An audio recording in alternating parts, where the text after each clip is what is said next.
आश्विन अमावस्या व्रत कथा।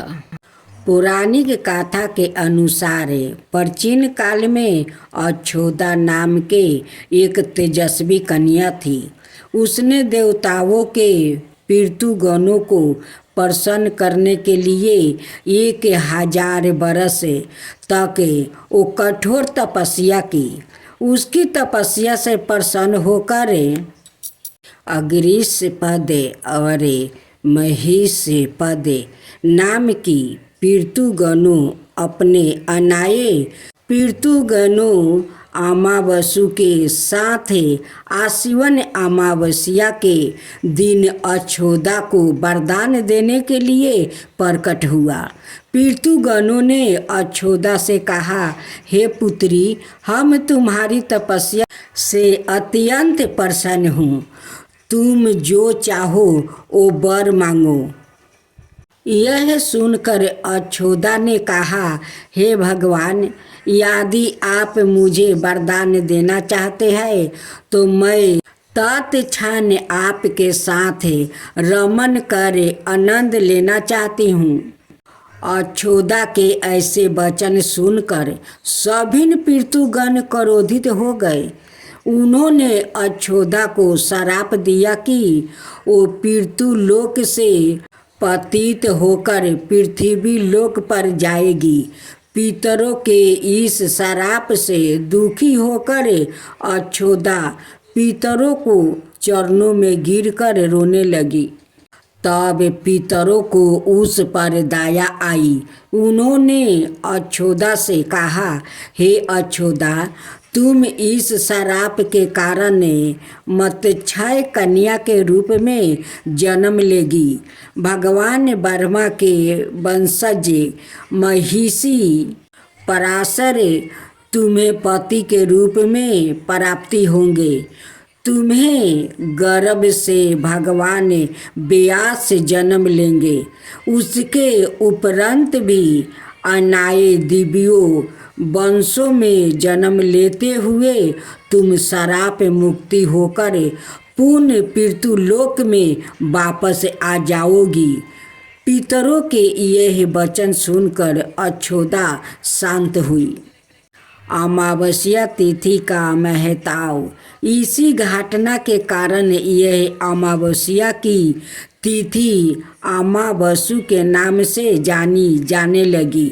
ऐसी मान्यता है कि जो प्राणी किसी भी कारण से पूरे पितृ पक्ष में अपने पितरों का श्राद्ध या तर्पण नहीं कर पाते हैं, वो केवल आश्विन अमावस्या के दिन श्राद्ध और तर्पण करके पूरे पितृ पक्ष का पुण्य प्राप्ति कर सकते हैं।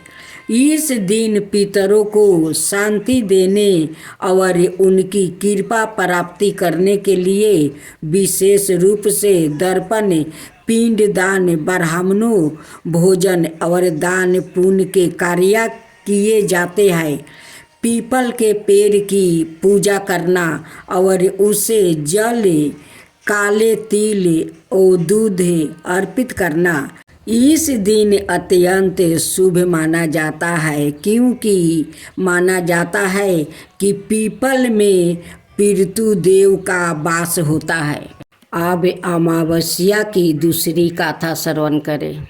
प्राचीन काल में एक ब्राह्मण चंपित था जो भगवान विष्णु का परम भक्त था। वो अपना अधिकांश समय पूजा पाठ और ध्यान में व्यतीत करता था। उनके घर में धन धनाई की कोई कमी नहीं थी, लेकिन संतान न होने के कारण वो बहुत दुखी रहता था। एक दिन ब्राह्मण ने अपनी पत्नी से कहा कि वो संतान प्राप्ति के लिए वन में तपस्या करने जा रहा है। वो ईश्वर पर भरोसा कर वन की ओर निकल पड़ा। वन में भटकते हुए वो एक पवित्र तालाब के पास पहुंच गया, जहां उसने एक सूखा अमावस्या नाम की देवी को देखा। वो देवी अपनी तपस्या में लीन थी। ब्राह्मण ने देवी के दर्शन किया और उनके समक्ष अपनी व्यथा बताई। सुख अमावस्या देवी ने ब्राह्मण की बात ध्यान से सुनी और कहा, हे ब्राह्मण, तुम्हारे भाग्य में 7 जन्मों तक कोई संतान नहीं लिखी है, लेकिन मैं तुम्हें 2 कन्याओं का वरदान देती हूँ। तुम अपनी एक बेटी का नाम अमावस्या और दूसरी का नाम पूनम रखना। अपनी पत्नी से कहना कि वो 1 बरस तक सुख अमावस्या का व्रत रखे और अमावस्या के दिन 1 कटोरी चावल भर कर दक्षिणा के साथ दान करे। देवी के कहे अनुसार ब्राह्मण अपने घर लौटा और उसने अपनी पत्नी को सारी बात बताई। ब्राह्मणी ने देवी के आदेश अनुसार व्रत रखना शुरू कर दिया।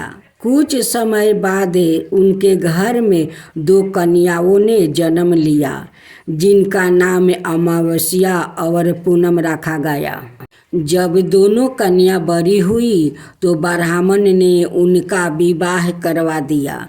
बड़ी बेटी अमावस्या धार्मिक परिवर्ती की थी और अपना अधिकांश समय पूजा पाठ और धर्म में बिताया करती थी। इसके विपरीत पूनम भगवान को बिल्कुल नहीं मानती और पूजा पाठ से दूर रहती।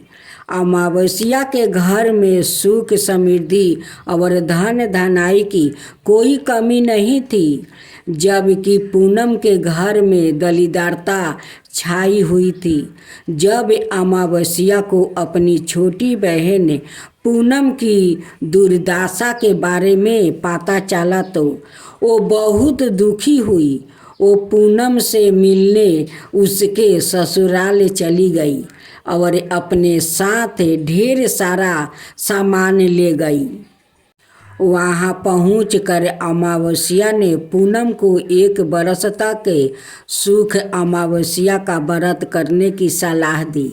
उसने पूनम को व्रत की विधि पूर्वक जानकारी दी और बताया कि 1 कटोरी चावल भरकर दान करने से सभी कष्ट दूर हो जाते हैं और घर में सुख समृद्धि आती है।